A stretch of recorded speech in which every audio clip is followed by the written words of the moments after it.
abatuwuliriza Yesu yeebazibwe mwasiibye mutya nno olunaku olwaleero olunaku lwakutaano tukomyewo neera ne show yaffe The Health Chat nga nze Brita nga nkomyewo nno ne musawo waffe musawo Winnie. Musawo buuze ku batuwuliriza. Abalungi abatuwuliriza musiibye mutya olunaku lwabakeredde bulungi subire bitambudde bulungi yonna gye muli gye mukoledde.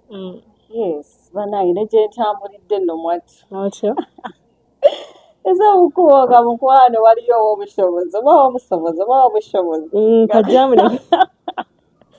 kajjaamu ne kasaka ne kakwatamu kugambye ekibadde wali abadde saidi za Makingi eyo. Yes, Lukuli kiri wali abantu baddaganya bambadde mu mamotoka Katonda w'abatuuse kwegamba naye kikiggwe abazafu kwagambye ekikiggwe naye kansuubire gye muli bulungi. Musawo nno leero nina topic gye mbadde njagala twogereko. Mbadde njagala twogere ku kasikonda. Abangi gwe bamanyi nga hiccups.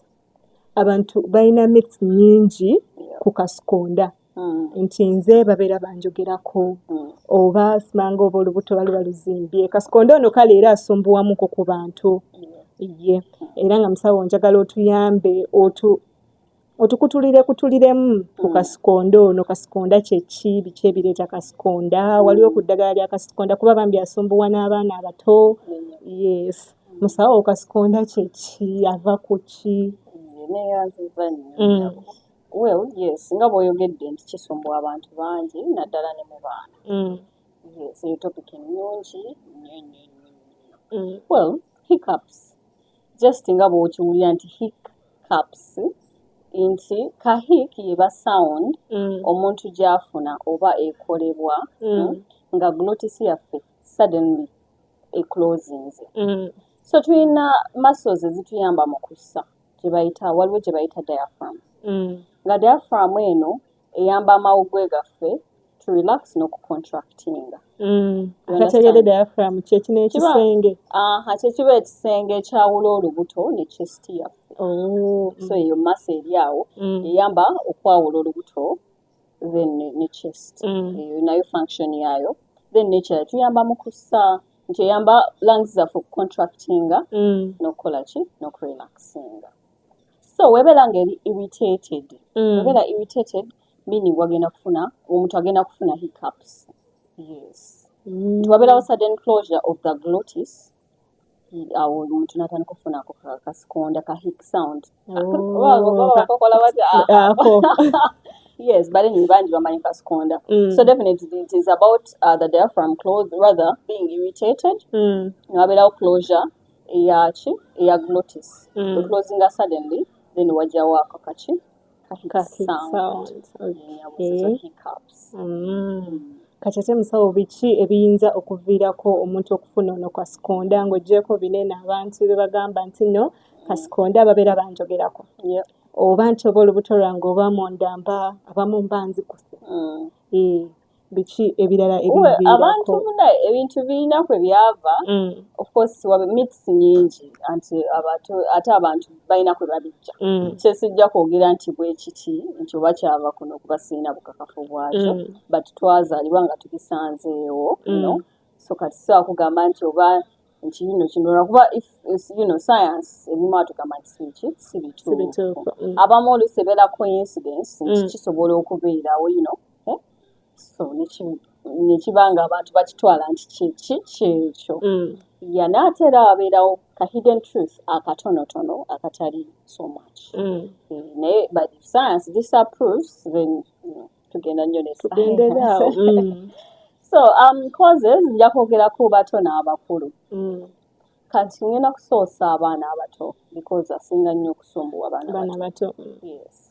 Usually abazadde bwe baba abakyala sijja kugamba abazadde because n'abami baba bazadde. Abakyala bwe baba bayonsa abaana babasitula bubi ebiseera ebisinga namupositioninga bubi. Kati omwana ono waaba ayonka n'aba ng'ayingiza ki empewo. Kati empewo bw'eyingira olubuto lw'omwana ne luzimba. So empewo eno ebeera nnyingi mu lubuto n'ezimbye olubuto lw'omwana. Kati bw'oluzimba eyo pressure egoinga kale enyigiriza diaphragm. Bwenyigiza diaphragm tulina what we call the phrenic and vagus nerve eziconnecting olubuto neziconnecting obadde ontotewala kyobola bangenze nentululamu andaba sibitegeererako yes kati ezo nerves zezitambuza signals ku bwongo bwaffe kati wezibeera irritated because ziri connected ku chest ku diaphragm n'olubuto lwaffe wezibeera irritated by that pressure from the gas omwana gwayingiza mu lubuto meaning wagenda kubeerawo akacyankalano omwana afune kasikonda ekitegeera poor positioning ey'omwana so abazadde balina okwegendereza ne bapositioning abaana bulungi n'asobola obutayingiza mpewo then ekirala abamu tebaba bejjagaza omaze omuyonsa n'abanga kuse nnyo kati empewo okubejjagaza bwefuluma kiyamba ku mwana oyo butafuna ki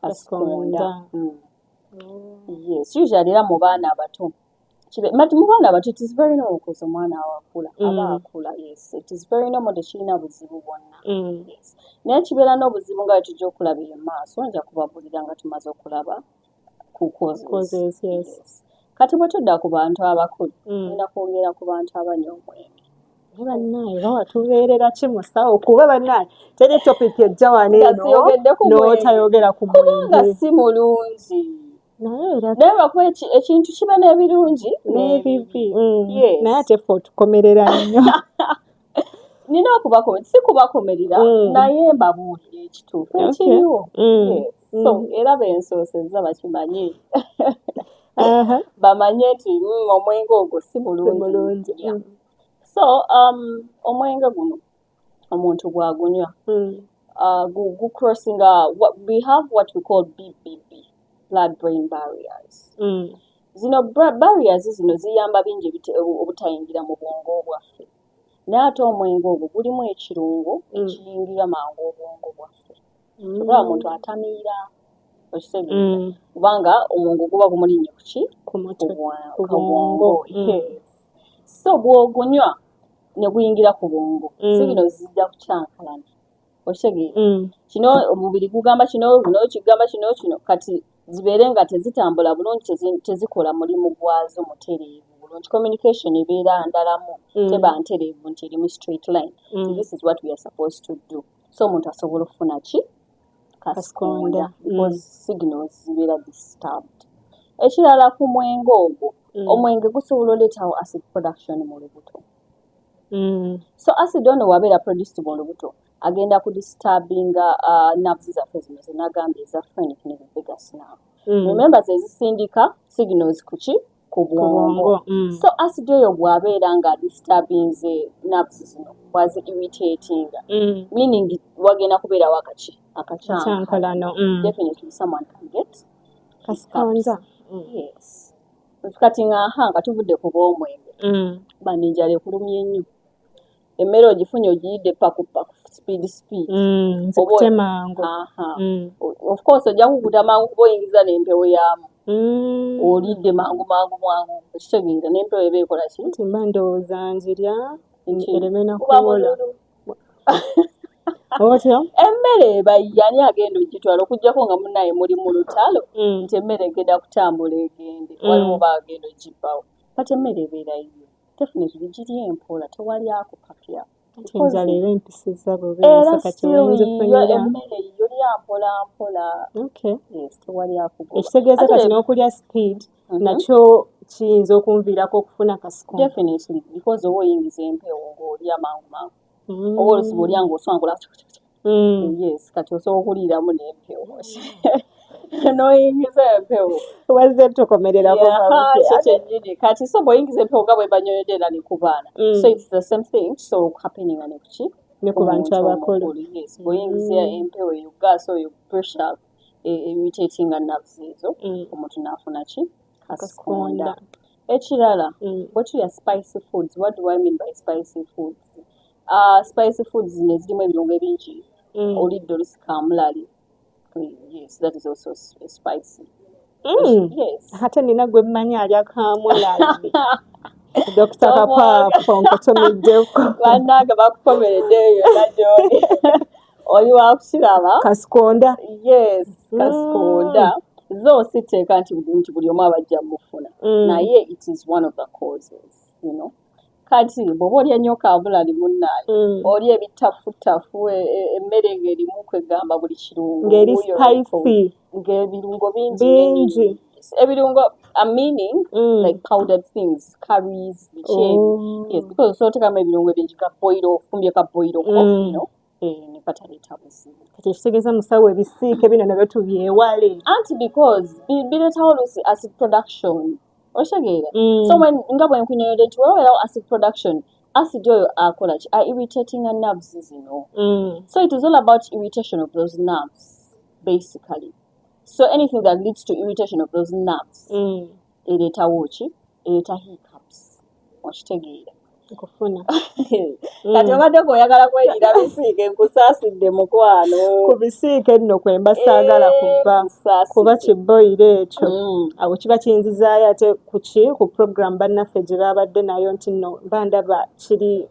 erimu analog nkusaasidde mukwano yes kati ekirala bano abalina endwadde people who have diseases abalina cancer usually they are on chemotherapy. People who are on steroids for a very long time, like dexamethasone. Yes, yes. Generally, no. Ngambi abayina ebirwadde. Kati ye ng'ali amanyi nti alina ebirwadde kino kimutwaliramu. Yes, anti kisinzira bulwadde kisi buli bulwadde. Kati kyova nkugambye abalina cancer abali ku chemotherapy then abalala abalina ebirwadde ebibamizisa steroids for a very long time for example nga bwolaba eczema omuntu asobola okubeera ku steroids for a very long time abalina autoimmune diseases basobola okubeera ku steroids for a very long time so omuntu oyo abeera ku risk efuna ki kasikonda because steroids era nazo ziyita acid production mu lubuto. That's why abantu abasinga abamira steroids bafuna ulcers blah blah blah. Yes. Kati era acid bw'abeera mu lubuto definitely okola ki? Ofuna kakasikonda mu bitiibwa. Yennyabo mu bitiibwa ebingi. Weebale nnyo musawo. Kansuubira abatuwuliriza kwebali ate era nga bali mu kuyiga. Ebiki ebiviirako kasikondo oyo empewo. Kati musawo oyogedde ku kyempewo ekyo. Empewo eyo ekitegeeza ne bineno nti ntambulira ku booda nnyo kiro biki empewo era ne bwennyingira so mpozi ng'otambudde omumwongo tabi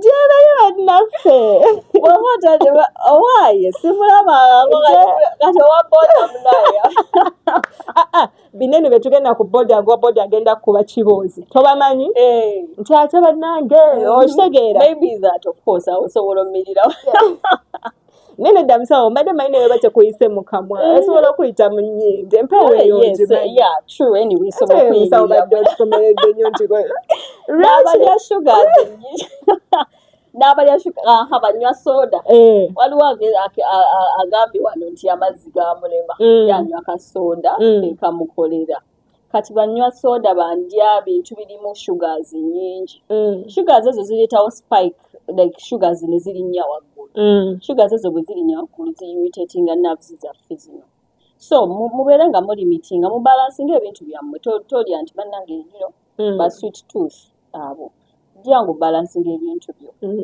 so oli bw'oba onyonywa soda ebintu ebirimu caffeine omungi they irritate our nerves.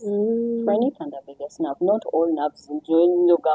Batugambe nerves nabanani. Yes, so definitely the vagus and the phrenic nerves is very irritated because it's controlling the diaphragm, you know, the thoracic chest. It's sending a signal. So is there anything that leads to leads to their irritation?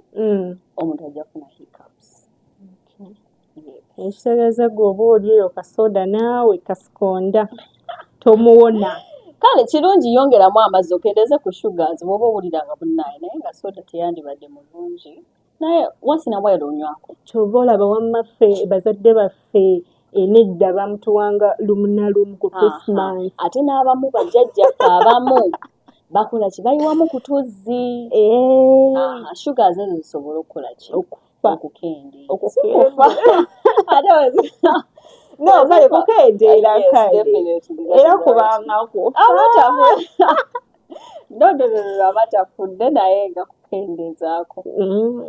Kale tweyanziza nnyo musawo abatuwuliriza kansuubire kwemuli era nga muli mu kuyigira ddala munnange nno w'oba nga obadde olina ekibuuzo kyetweyagala okubuuza ku kasikondo ono osobola okuyisa comment yo ku God's Arm Radio tuli live osobola okujja n'oyisayo comment yo munnange musawo ono n'akuyamba okukolaki ogikuddiramu obulungi so that ofuna knowledge about it. Omanyi munnaaye ffe twajja wane n'okubakolaki kubasomesa muyige ate era mutegeere ate era babitambulire naamu kuba waliwo n'obisomesa ne babitegeera naye nga tebakolaki ate olina ekyamanyi asobola okikomentingako because in this world tetumanyi everything. Yes, wabeeyo ne bakakeesa naye nabo tebamanyi nti osobola okuba nga olinayo ekyomanyiiko naye n'atusomesa naye nga it is scientific proven oyinza wakuba waliyo sijja kugamba nnyo science ebya mitho ebyo tusooka tubireke osobola okuba nga olina kyomanyiyo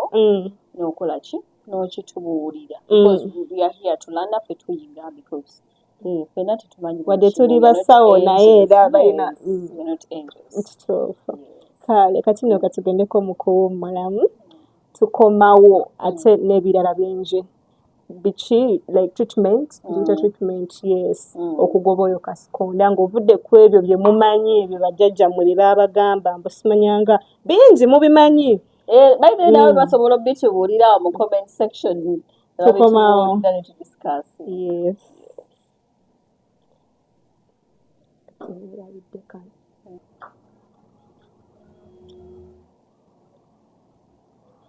abalungi abatuwuliriza kansobere mukyali era nga muli bulungi mutudde ntende nkajjeewaako kayewaane abaddaage tukyali ne topiki yaffe gye twogera ku kasikonda hiccups oli eyo kasikonda akusumbuwa nno obadde tomanyi nti nava ku ki ng'ovudde ku bino eno bye boogera ebyo myths zebagamba musimanga mbu ate mbu banjogerako biki tutegedde kyeki kiva ku ki abadde tebamanyi omanyi abantu abamu ebintu by'obulamu eby'obusawo tebabikkiririzaamu nno mwattu ddala ate omuntu sigamba nti nina kugerera nnyo ababeera mu kyalo because waliwo incident emu baleeta omwana alina hania naye baamuleeta nga bagamba alina ebimunya omusaayi actually alina anemia si hania then ne bagamba nti alina ebimunywamu ki omusaayi ne batamba ne bagenda mu bajjajja ne bagenda mu bensaasi ne bagenda mu biki naye ngaomwana takola ki tawona kati mu kumuleeta mu ddwaliro actually bambi omwana yafa because baamuleeta aweddeyo nga bakyali mu byensaasi so nekituleeta ekyokuyiga nti bingi mu kyalo abantu bye batamanyi ate si mu kyalo wokka ne mu Kampala naye waliwo abantu nga tebagala kumanya wabeerawo abantu nga balowolereza nnyo mu ebintu by'edda aba ne mu byedda ebintu byeri musaasi ebyabajjajja ne tulemerera okweyamba nga tuli mu byabajjajja kati nno tukomyewo twagala okwogera mu kitundu kyaffe ekyasoose twayogedde ku hiccups kyeki ne twogera ku causes biki ebiviirako omuntu okufuna hiccups musawo n'atunnyonnyola n'atugamba empewo eno mu baana abato naffe abantu abakulu esobola okuyitamu n'ekola ki ne ekisenge musawo n'eritatinga ekisenge kyaffe twayize nno bingi musawo kati nno naawe wenyini musawo wetwagala okumanya ku myths zani n'abantu bye bakkiririzaamu bye bagamba biki ebiviirako hiccups kati nze kyemmanyi musawo mmanyi abantu abo bagamba nti osobola okuteeka oba akapapula omwana omuto osobola okuteekako akapapula n'awona ki kasikonda musawo nno mbadde nsaba naawe oyongere otukuba mutooki ku myths abantu abo ze babeera ate ekyo si kyekyo kyokka waliwo we natunula era byali ku TikTok okwo nga waliwo agamba omwana simala abagazi w'ennimiro omulala n'agamba omwana abaaga ejja omulala n'agamba nti abaagazi w'olubuto omulala sima amagumba gaba gakula kati neneebuuza amagumba gakwatakanira waneki ne kasikonda nga kwegamba ye ekyo kyakkiririzaamu era nga be bajja okugamba omwana akula okay, it is part of the development ey'omwana but kyeki kireese okitegeera so ate kwegamba bambi bingi n'osanyusibwa n'obireka awo n'oshemererwa ate si TikTok eno nti buli omu aleeta kite buli omu kwegamba abantu ne bawabizibwa ne bawaba ate naawe ali eyo ku live osobola okutusharingira n'otugamba gwe kiki gwe ky'omanyi ku kasikonda kyezo biki bye bamanyi kiki ekireeta waliwo n'abagamba nti banjogerako naye musawo ekyo nno ekyokwogerako nno ndowooza twali eyo mu ssomero ati nga kasikonda yagenda nankuba noba waŋŋamba omwana ate abasinga otegeera ebyo ebintu be abaana kati beetegedde omwana naŋŋamba nno baba bakola ki bakwogerako naŋŋamba kati okutegeera ani akwogerako olina kubanga okola ki ng'ogenda oyogera buli muntu gw'osuubira okuba nti nakwogerako so wekasitopinga ku muti gwasembye okwogerako yabeera akwogerako batu nno nange neetandika mami dadi otegeera nekakola bwento nekastopingira ku anko by the time woba obamalidde bonera kasikonda ng'akyakuliko kwegamba ebimu just we have to use our common sense sivuma abantu but ebitemu olabira ddala nti obumu nti batulimba naye oluusi ebimu birina naye ate mwati muno bw'okikkiririzamu kuba kati munaye wenakkiriza neŋŋamba nti anko naye bonna weobamalirayo ne mbatandika nno mu mannya nti anko gundi anko okitegeera buli muneŋŋenda nga mwogera natera kwogera somero webale nnyo kati eyo time yonna wobogerera kasikonda ng'akyakuliko okujjako nga waliwo obuzibu obulala because kasikonda nga bwe nakugambye talina buzibu naye wabeerera n'obuzibu ng'osesema nga tosobola kulya oba nakumalako essaawa nga 48 then ng'omanya waliwo ki obuzibu ng'olina okulaba omusawo awo manye nti bakebere bamanye naki ekireese kasikonda ono yes because waliwo kasikonda atagenda nogamba waliwo obuzibu because amala just budakika butono nakola ki n'agenda oyo alwako era ogenda owulira ng'owulira ne pain abamu n'osesema yes n'owulira nausea something like that then back to the point w'ogambye nti mifiyo abantu okuteeka obupapula ku forehead ku baana well nja kugamba nti kikola ate tekikola lwaki nti actually kikola being as it can be a coincidence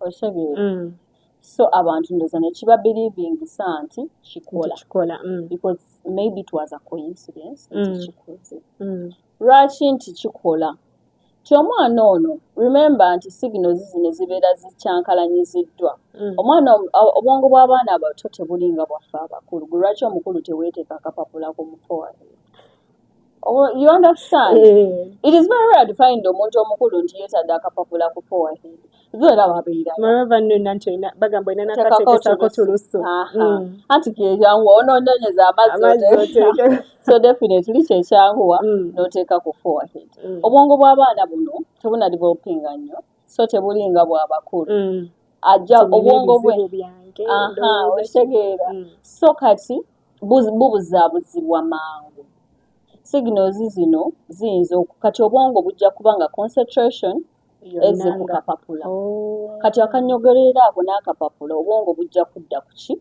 ku kapapula so kati gundi zino zirelaxinge obwongo buba buvuddeyo eyo signals ziba kati zizze ku kintu kirala so that's why it can be a coincidence nosanga omwana tadeka akapapula nokola kasikonda n'agenda. And I'm not saying tibalekera because it's not harmful. Tekina kyekikola.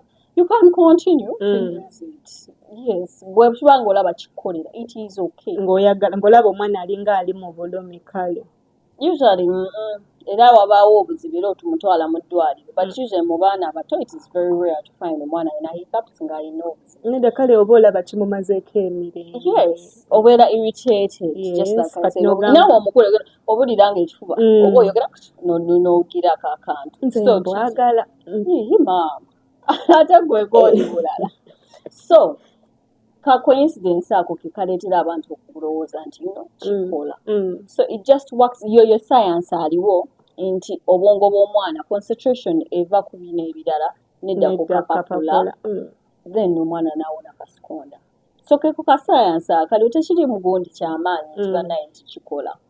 Yes. So kyekyo. Nange omuntu omukulu nja kateekako. It is okay because it is harmless. Tekirina but bw'oba olaba nga kikolera, it works for you. Do it. It is okay. So long as ka 20 minutes, it's such hours. Naye obwongo bunaasobola oconcentrate nga bulina neetisse ebintu bingi. Wandiba nno ne gakolera nno gwe ddaawo. Naye bwe kakolera ogenda mu maaso era sibagaana bagende mu maaso babukozesa obupapula. Tewaba wabi. Yes. Omusawo nno tusaba otubulire ku treatment. Singa mba nfunye kasikondo oyo nyinza kwejjanjaba ntya okugenda amangu. Nyabo. Well, nga bwe nakubulidde ku causes. Togenda kumbulira nti omuntu wa cancer mu buntu tugeza alina ulcers oba GERD, gastroesophageal reflux disease. Abalina anyway endwadde ez'enjawulo. Eziyinza omubeeza ku ddagala tugeze nga bwe nakugambye steroids for a very long time. Ate n'abeera nga tagenda divaako mangu. Oba okitegeera? Kati omuntu ng'oyo oluusi kiba kizibu. Oba okitegeera? So aba omuntu alina okugenda mu ddwaliro.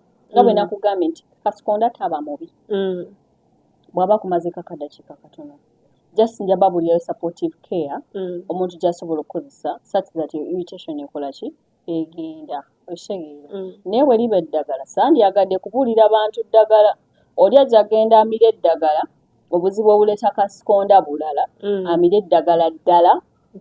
Yes, nga litwala kasikonda naye nga reason ndala ekoze eki erese kasikonda oba okitegeera. So ngenda kumentioningako amatono naye nkubiriza nnyo abantu go to hospital just in case bw'oba olaba nga kasikonda yakuleetera okusesema akuleetera endi irritation endala ng'owulira bubi oba kumazeeko essaawa nga 8 okusingako genda bambi mu ddwaliro. Mbakubiriza mugende mu ddwaliro. Don't just use nti banaye nawulidde omusawo akola ki ayogera ku kino ddagala bwe liti n'ogenda ku famasi n'oligula ng'ate olina buzibu bulala. So eddagala erisooka baliyita baclofen. Baclofen is just a muscle relaxant because the diaphragm is a muscle. So egirelaxinga neetereera bwebeze wansi mu nteeko nga hiccups zaffe zikola ki zigenda. There is involvement of the nerves nga bwe nakugambye. Bwe zibeera irritated tusobola omuntu omuwaga painting. Waliwo abanga bw'olibanga irritation eri mu lubuto basobola omuwa metoclopramide. Otyo? Ojja kukitegeera. Awo kirungi nnyo abantu baleme dditegeera.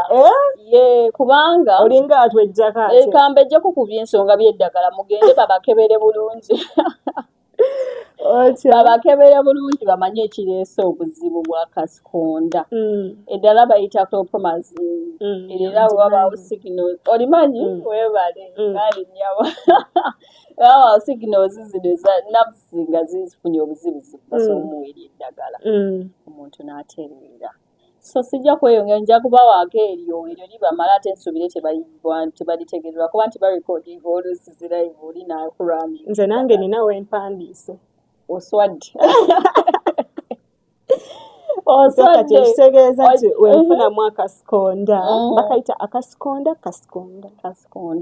Oluganda munnange si lwangungu naye wefunamu kasikonda nga I think ndowooza n'akasikonda nakyo kyandiba nga kituufu. Because akasikonda like a sound. Yes. Jukira it's a hic sound. So kaba akasikonda.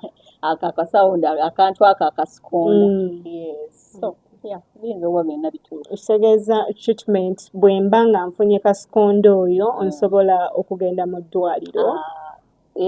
Ogenza okukebera nga mmazeko nga bw'ogambye kukebera kumanya ki ekikireese because ezoba nerves nga ziri irritated oba nga irritation eva mu lubuto amadagala gavaaringa. Yes, but usually bakozesa nnyo baclofen because being as the diaphragm is a muscle bakozesa baclofen usually. Yes. Kati abalina ebirwadde ebirala there is a way doctors can manage oba ofunye kasikonda from eddagala lye bakuwadde, they can change for you ne bakukyusiza eddagala kitegeera then ne bakubuulira oba even other remedies ez'okukozesa okusobola okendeeza kasikonda naye era mugende mu ddwaliro abakebere nsabe eddagala tebalitegedde abantu batya kugenda mu ddwaliro bannange bayibawo abantu batya bagenda balwadde nejja no check-ups tebagenda just kwekebezaako omanye munaye status y'obwere omanye bw'oli balinda bamaze kuggwererayo balyoka bagenda kati nsaba bagende bagireko ono omwana eyagenda bamutuma tetracycline ne septrin n'agenda n'ayogera bibye yogera byawulidde kati yasooka n'azannya agenda mu mikwano gye azannya omupiira agenda simaba banne ne bamubuulira biki agenda tuka ku pharmacy ng'ayogera birala kati namwe mubeere bwe butyo tutuuke ku ddwaliro ongambye baclofen tuke ngambe bampeeni buzibu kusanga ng'oyogedde katuufu nga ye brand name kati nsaba mwoyo aba confusing era webutyo kujja okozige badde emergency nga tewali kyakola nga maybe kyekiyinza okuyamba omwoyo akulungamye naye banga just akubuzeebuze bw'osazeewo kubanga saagala muntu bejjanjabe nga tebasoose kwekebeza. Then for supportive care, because that is just treatment, I think waliwo reason as to why you need that treatment. Ndaba otugambye nti nga kikumazeeko ba 48 hours. Obanga ofune n'obuzibu obulala. For supportive care, just ng'omuntu wa bulijjo ofunyeemu kasikonda for just 5 minutes, you can get a paper bag. Paper bag, breathing in and out. Okay. It helps to relax the muscles, like the diaphragm. Relaxing, resetting. Because we're breathing in mugundi omo, mubera mu carbon dioxide. Otegeera wekijja methane webagamba nti omuntu ofuna kasikonda abeerawo lack of what? Oxygen. So omuntu talina enough oxygen mu mubiri, that's why aba afunye kasikonda. It is partially true, naye si kituufu nnyo. So kati wali kiyamba okuresettinga because mulimu carbon dioxide, so we're breathing in and out, so it helps to relax that muscle. Mu paper bag. Oba gwe kennyini naye kati oyinza okuba tolina paper bag. You just do it yourself. You're breathing in and out, breathing and out. Then awe baleetera n'okunywa amazzi nti omuntu era afuna kasobola no oxygen, wonywa amazzi mulimu oxygen. So era kiyamba ekyo. Just sips ezo z'amazzi onywa mpola sips z'amazzi era ziyamba okurelaxinga muscle yaffe eno. Then abazadde abalina abaana mubejjagaze babbebi bammwe nga mubaze obbayonsa mbu tebabimanyi amanyi nti aye bagala n'okuyonsa tebaagala nkuyonsa kituufu but era still omwana bwali era abijjagala ne oba muntu mukulu era bw'oba olidde osobola obejjagala anti kati oli mwana nze sirina budde bugenda mpaza omubejjagaza bye bino bagamba nti omukubaakubako yes oba ozaala waki ng'omanyi tojja mulabirira bulungi kati mulekeeyo mpazaala bw'omanyi omwana togenda mufaako oli mukambwe no, there are some things like seriously ng'olabira ddala because really okukyako nga tomanyi naye obutamanyi tebukugisaako musango kyomanyi ekyo ekyokubejjagala okugyako mpozi nga ye mwana wa asoose nga ate tobadde nnyo yes ekyo that is an understandable thing naye wabeerawo oli nga nedda oli mu baana basatu era nga tokimanyi yes wabeerawo abo nga tabufaako olaba omwana abooga buli kaseera obiboogo bikunyumira tebinyuma. So yes, abaana mubakole ki mubabejjegaza bw'oba omanyi nti kaamula lyakulekerago oba olya waaki bw'oba okendeezaako yes kendeezaako lya ekitonotono then waliwo exercise eyamba era okurelivinga amaaso yaffe n'okugirelaxinga so you can bring your knees otuula no bring your knees to your chest like nga ogenda weefunya kati abatuwuliza of course abali ku TikTok bo basaba batulaba bangenda kabakoleramu wano so definitely a quick illustration nti osobola otuula otuula wansi you can't sit in a chair okujjako ngubozi nga amagulu gatadde ku katebe naye if you're seated down it is probably easier you fold your legs bw'ogafoldinga nga gasobola okutachinga your chest so okikola nga bw'omovinga bw'orelaxinga bw'otyo nakyo kikola ki kiyambako nakyo okutwala kasikonda amangu obuya speed mukulekera awo emmere ebayiyo teba ya muntu bagambe muli empola temuswankula n'okuswankula musawo okuviirako oba oyingiza empewo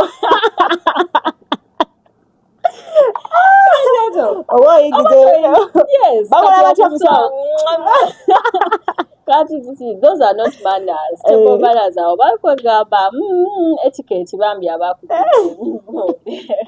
so yes speed oyo mumulekera awo emmere bayiyo ojaho nkubye enzibe oyagala okusange naye kati mutambule mpola pasoda oyo mumuteekemu amazzi bwowulyanga pasoda mutaba akavaako munyo ku butunda ate ndabanga mpozi bwa restaurant bayinza okaba butunda kanaana banywa obw'ebitaano tebuliyo buli naye tebwesigikasigika nnyo ng'okeekubira ewuwo tolaba better that way oba toyagala mazzi kuba akatunda ewuwo yes bali ku watermelon naye azzaamu amazzi naye then banywe ku mazzi era kasikonda asobola okugenda nga embaga ne small sips yes then abamu balya sugar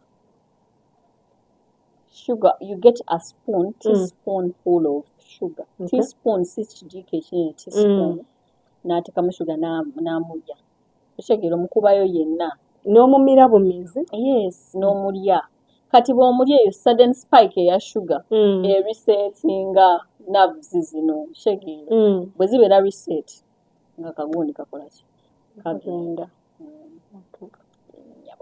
kale musawo tweyanziza nnyo abatuwuliriza abalonje kansubire mmwe kwemuli ate era nga muli mu kuyiga kuba musawo atusomesa bingi kansubire muyiga ng'oli eyo obadde osumbulirwa kasikonda kansubire musawo akozeko bulungi katugendeko mu kuwummulako ate neera tukomewo tubamamirire nate mu programu yaffe health chat mukuliko eyo nno mukanyumiraako twayogedde ku hiccups kyeki kansubire mwategedde ne twogera ku biki ebiviirako hiccups ne twogera ku myths ne twogera ne ku treatment ne supportive care right era kansubire mwayize kuba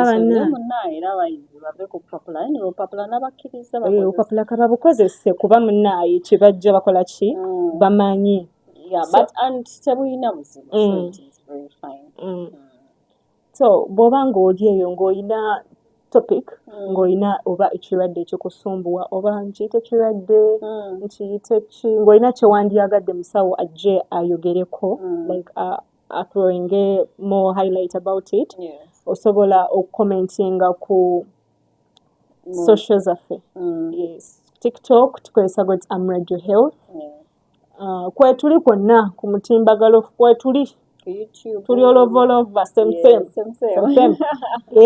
osobola okukola ki okutugoberera mutufollowing muliking musharing so nno mwantu kyokyalina nakwerabira ekirala nti tubeerawo ne service okusaba buli lunaku luba lwakusatu n'olunaku olwa Sande olunaku olwokusatu kuva ssaawa 9 ez'akawungeezi paka ssaawa 2 ne ku Sande tubeerawo okuva ku ssaawa 12 paka ne Prophet Asana Enoch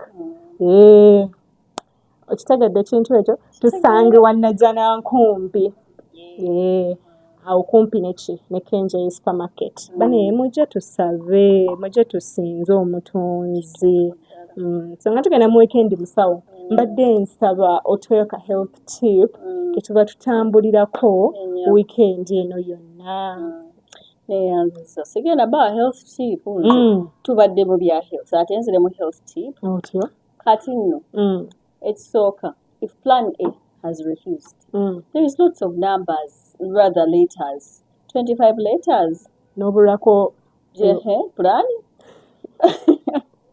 so plan A bwegaana ezaako plan endala plan Q Z yonna ekirala nti tetwesiba ku kintu ekintu bwe kiba kigaanye ng'okyayinga ekirala definitely ekirala wali eyo omukyala yali akaabakaaba nnyo ebizibu nga kwegamba alina financial relationship problems ye buli kimu ng'ekikye kiri sawa kwegamba Kofi gwanya ali sawa relationships ze ziri sawa mikwano gye buli kimu everything is sawa for her kati she was over complaining so as she was bluffing about that ne mukwano gwe n'amuwa enniimu n'amugamba nuuna ku nniimu ekyo n'anyinyibala ng'aginoona amugamba otyo ogiwulidde nti ebadde ki nti ekaawa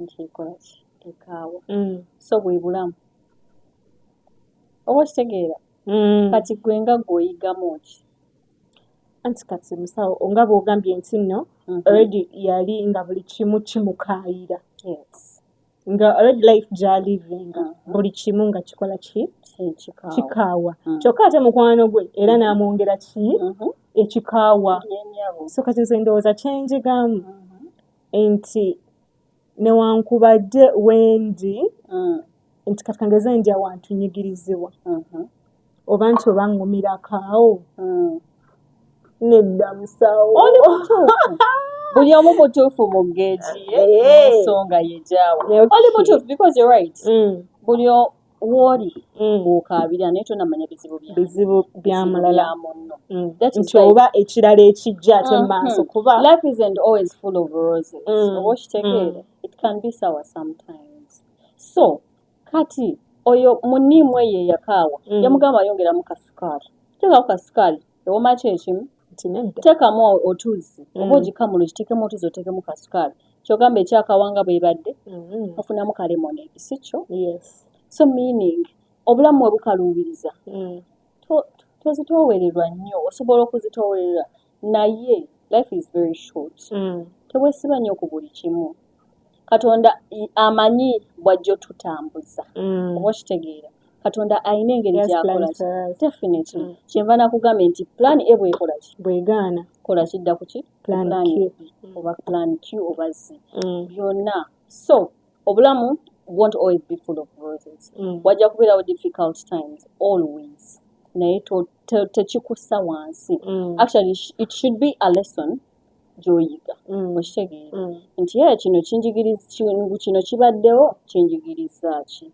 so it should be an experience for you to learn from so that is life is always sour but it can be good sometimes musawo bannaye ndowooza musawo waffe muwulidde ate nno si bya bulamu byokka nno byabeera amanyi kuba tumuwulidde mukyala amanyi okuyimba ate wuuyo na motivational speaker okitegeera kati banneesibeko bwesibi bajje bakwesibeko patapala kuba baddaye buli kimu awo we bagamba nti oli full package amiina nkitwala mu linnya lya Yesu full package toyanza nnyo musawo kuraka health tip cafe ka health tip life tip kati munaye musawo mbadde nsaba osiibule abatuwuliriza abatuuliza mwenna mbaagala nnyo banaye mbaagala era singa sibaagala singa sirina wano naye mbaagala nnyo kye baba bamanya naye ate mu kubaagala tekitegeeza nti nze nina okufa nzekka baleete nabo bye baagala tuyigeko mu bikomentingeko tumanye kiki mwagala okuyigako bibasombuwa tuyambagane koza obulamu buno obw'ensi bwakuyambagana so mbaagala nnyo banentumirako nnyo njagala banayinzikiriza ntumireko ntumirako Stena Hill School ntumirako Madam Joan nentumirako Madam Barbara yes nentumirako Jeff yes mbaagala nnyo nentumirako maama wange tata wange abanzaala yes nentumirako Profeta Asana Enoch mwagala nnyo banentumirako Dr. Kapafu yonna gyali mwana Benton yes bonna mbaagala nnyo nentumirako Patricia nawe nkutumira nkwagala nnyo yes bonna nentumirako abasawo bonna gye bali mu malwaliro ag'enjawulo yes mukama gyali era jabbatiramu obwangu abasobozesa okuyamba abantu baffe okuwona bannange ogukopo watugamba okunywa amazzi ko gwe kagubaleetere ne kulayi bagulabe Stanley Cup yiyo balina onywa amazzi ye ate munnange nina okubeera example bwe sitibeere bo banayigirako ate munaye Stanley Cup yino eri full of water for the whole day ye ate nze neekwasizaawo sijja kwekwasa hemorrhoids sijja kwekwasa rectal prolapse ne kasikonda okitege byonna kwegamba ebitebisiga byetolera ku mazzi banaye munywa amazzi mmwe take water musawo mukambwe kati njagala okwebaza buli muntu abadde atambula naffe olunaku olwaleero abalonzi abatuwuliriza abali ku Gotam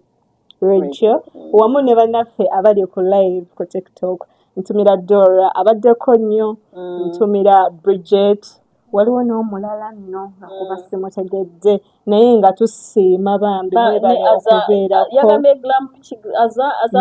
Glam by Zami mwebale okubeerako kati nno temukoma okwo kulayikinga kukola ki musobola n'okuyisa ebibuuzo byammwe mu comment section ne musharinga naffe kugamba ne wabeerawo vibe kyekyo vibe ne muyiga n'otugamba gwe kyomanyiiko naffe ne tuleme kuba nti nno ekintu tukirimu ffekka wadde ffe ba star osegera bonga wano gwe ffe tubasinga ojja ffe ba star naye nabo balina okukola ki balina okutugamba ku endowooza zaabwe se batubeera okitegeera tujjawo obwo bugundi ne tutegeera nti munayinze nange kino nabo ne batugamba bebakola ki bye bamanyi